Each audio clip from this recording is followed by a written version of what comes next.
Now that we've talked about the kinetic molecular theory of liquids and the basic characteristics of liquids, we're now going to talk about a few properties of liquids that we do not see in either gases or solids.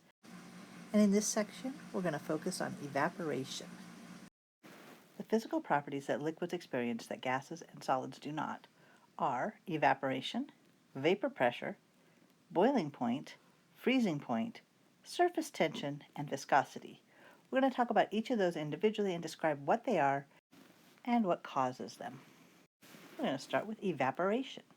Evaporation is the change of a liquid to a gas at a temperature below the liquid's boiling point. In a few minutes we'll talk about what boiling point is, but this is at any temperature we can see that liquids turn into gases. How do they do this? What causes this? What happens when a liquid turns into a gas? Well, one of the things that we know is that liquids have a weak attractive force. Remember, we said they were modeling like holding hands.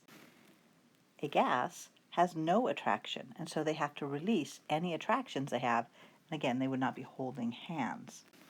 In this case, there needs to be enough energy, specifically kinetic energy, to break the hold that they have. So to turn from a liquid to a gas, we have to be able to break the bonds between those particles. Now let's look at a few factors that affect the rate of evaporation. The rate of evaporation is how fast something evaporates. Some things that might affect the rate of evaporation are the type of liquid, the amount of the liquid, the surface area of the liquid, and the temperature of the liquid. So we'll look at each of those individually. As mentioned, evaporation is where the liquid turns into a gas, and in order to do that, it has to break the bonds that are holding them together. So the liquid has these weak interactions that are attracting to each other, holding them together. If we can break that, it turns into a gas. So the strength of those bonds can vary. You can have a very weak bond, let's say it was like two kids holding hands, or you can have very strong bonds like two big strong guys trying to arm wrestle. Those are very different strengths, and clearly we're going to see a difference in the way that those can be broken. The weaker the bond, the easier it is to evaporate. The stronger the bond, the harder it is to evaporate. We'll see more about these types of bonds in Unit 3, but for the moment you just need to know the stronger the bond is, the harder it is to evaporate.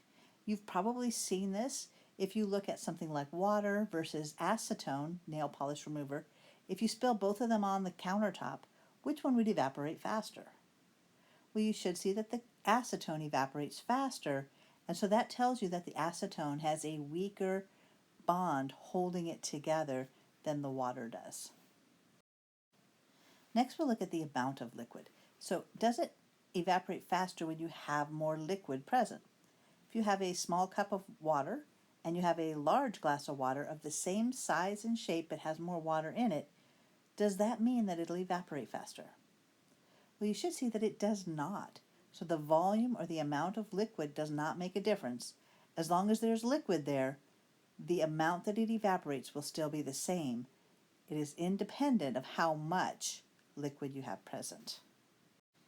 But we will see that the surface area of the liquid does make an effect. So let's look at this comparative. If I put this liquid in a bowl, or if I put it in a tall graduated cylinder, where would it evaporate first?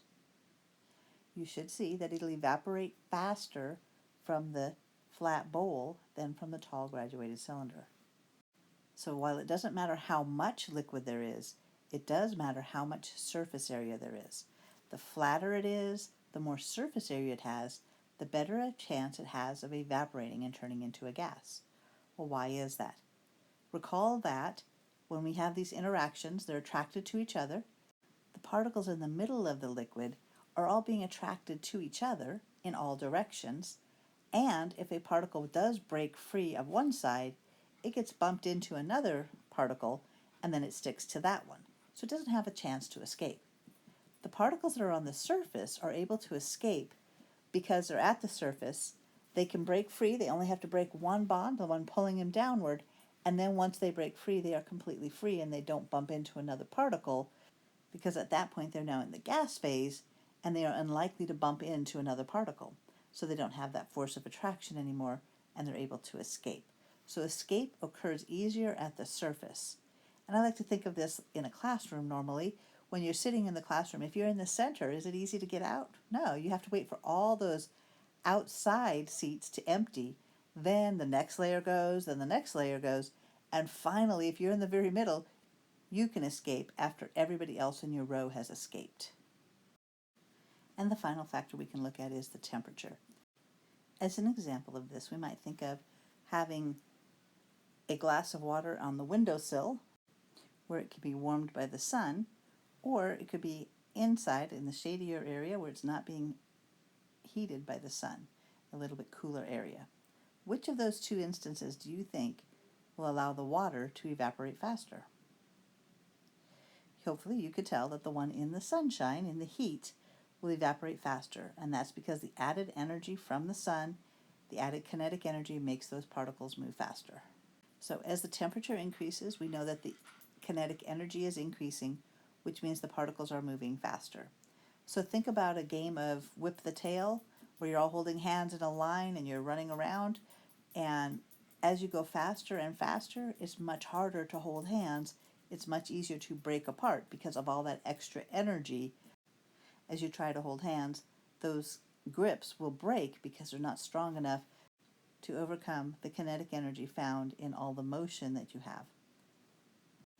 Similarly, the particles have an attraction for each other, but as they move faster and faster, it becomes easier and easier to escape. Where do they escape from? They escape from the surface because all of the other ones will just collide with each other. But those ones on the surface now have more energy and they can escape.